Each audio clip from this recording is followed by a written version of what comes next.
വണ്ടി എടുത്ത് ആലപ്പുഴയിലേക്ക് ഒന്ന് കറങ്ങി ലൈറ്റായിട്ട് ഒരു ചായ കുടിച്ച് ചില്ലിയാന്ന് വിചാരിച്ച്. അപ്പോഴാണ് ഈ സ്ഥലത്തെത്തിയത്. അന്തകാരി നാഴി ബീച്ച്. പേര് കേട്ടപ്പോൾ തന്നെ ബ്ലാസ്റ്റ്. അടിപൊളി സ്ഥലമാണ് കേട്ടോ. എനിക്ക് സമാധാനത്തിൽ അവിടെ നിന്ന് പോയിരിക്കണം. പിന്നെ ഒരു യാത്രയുടെ ഇടയിലായതുകൊണ്ട് കുറച്ചൊരു സ്പെൻഡ് ചെയ്യാൻ പറ്റില്ല. But looks so serene and clean. ഇത് വന്നിട്ട് തകഴി ബ്രിഡ്ജ്. അമ്പലപ്പുഴയിൽ നിന്ന് നമ്മൾ തിരുവല്ലയിലോട്ട് പോകുന്ന വഴിയാണിത്. പണ്ട് ഞാൻ ഇതുവഴി വന്നപ്പോൾ നല്ല ബ്ലൂ കളർ, നമ്മുടെ അർജൻറ്റീനയുടെ ഫ്ലാഗ് കളറൊക്കെ ആയിരുന്നു. ഈ പെയിൻ്റൊക്കെ അടിച്ച് പാലം അടിപൊളിയായിരുന്നു. പക്ഷേ ഇത് കാലമായി 4-5 വർഷമായപ്പോഴത്തേക്ക് പെയിൻറ്റിങ് ഒന്നും കറക്റ്റായിട്ട് മെയിൻറ്റെയിൻ ചെയ്യാത്ത കാരണം ഇപ്പോൾ പെയിൻറ്റിങ് എല്ലാം അലുമ്പായി. ബട്ട് വ്യൂ ഒരു രക്ഷയില്ല. വെൽക്കം ടു കേരള എന്ന് പറയുന്ന അടിപൊളി വ്യൂ. പിന്നെന്താണ്, യെസ്, ഇതാണ് ചെല്ലാനം ബീച്ച് ഫ്രണ്ട്. ഇവിടെ പണ്ട് സ്ഥിരം വെള്ളപ്പൊക്കവും മറ്റേ കടൽ തിരമാലയുടെ അറ്റാക്കൊക്കെ ഉള്ള സ്ഥലമായിരുന്നല്ലോ. അപ്പോൾ ഇവിടെ ഗവൺമെൻറ് ഇപ്പം മറ്റേ സീ വോളൊക്കെ സെറ്റ് ചെയ്തു, ടെട്രാ പോഡ്സൊക്കെ ഇട്ടു. ഇത് വന്നിട്ട് അറൗണ്ട് 7.5 കിലോമീറ്റർ ഉണ്ട് ഈ സ്ട്രെച്ച്. സൂപ്പർ പ്രോജക്റ്റാണ്. Hats off. അടിപൊളി, നല്ല പൊട്ടൻഷ്യലുള്ള സ്ഥലമാണ്. ഐ തിങ്ക് ഇത് ഇന്ത്യയിലെ ഏറ്റവും longest sea front walking space അങ്ങനെ എന്തോ പറയുന്നത്.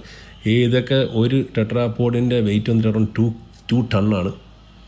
ഈ വേസ്റ്റ് ബിന്നും കാര്യങ്ങളൊക്കെ വെച്ചിട്ടുണ്ടെങ്കിൽ ആൾക്കാർ തറയിൽ വേസ്റ്റ് ഇടുന്നുണ്ട്. അതിൽ വളരെ വിഷമമുണ്ട്. ബട്ട് സ്റ്റിൽ നല്ല പൊട്ടൻഷ്യലുള്ള സ്ഥലം. ഈവനിങ് ഒക്കെ അടിപൊളിയായിരിക്കും. And please don't trash this place. വരുന്ന വഴിക്കുണ്ട് സെൻറ്റ് ആൻഡ്രൂസ് ബസിലിക്ക. അടിപൊളി ആ പഴയ സ്ട്രക്ചറിലെ. ഇത് കരുമാടിക്കുട്ടൻ. ആ ബോർഡ് കണ്ടപ്പോൾ അങ്ങ് നിർത്തി.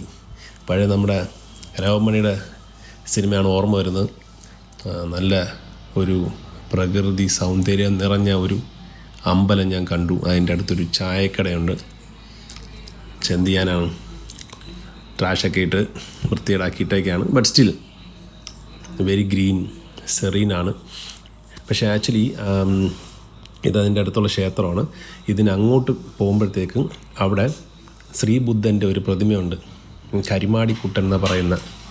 അപ്പം അവിടെ നമ്മൾ പോയി കഴിഞ്ഞാൽ പകുതി ഭാഗം പൊട്ടിയ ഒരു പ്രതിമയുള്ള ശ്രീബുദ്ധൻ്റെ രൂപം കാണാം. എനിക്ക് അങ്ങോട്ട് പോകാൻ പറ്റിയില്ല, തിരക്ക് കാരണം. ബട്ട് ഞാൻ അതിനെക്കുറിച്ച് റിസർച്ച് ചെയ്തു. ഇതാണ് അമ്പലക്കുളവും കാര്യങ്ങളും. കുറച്ചും കൂടെ മെയിൻറ്റെയിൻ ചെയ്തിട്ട് കഴിഞ്ഞിരുന്നെങ്കിൽ അടിപൊളിയായിരുന്നേനെ എന്ന് മനസ്സ് പറയുന്നു. ഐ ഡോണ്ട് നോ, നിങ്ങളുടെ അഭിപ്രായം നിങ്ങൾക്ക് പറയാമല്ലോ, നമുക്ക് നമ്മുടെ അഭിപ്രായം പറയാമല്ലോ. ഇതാണ് ആ പ്രതിമ. ഇത് 1930s ഇവിടെ കണ്ടുപിടിച്ചതാണ് ഈ പ്രതിമ. 1965 ഇവിടെ ദലൈ ലാമയൊക്കെ വന്നിട്ടുണ്ട്. കുറച്ചും കൂടെ മെയിൻറ്റെയിൻ ചെയ്ത വേൾഡ് ക്ലാസ് ആയേനെ.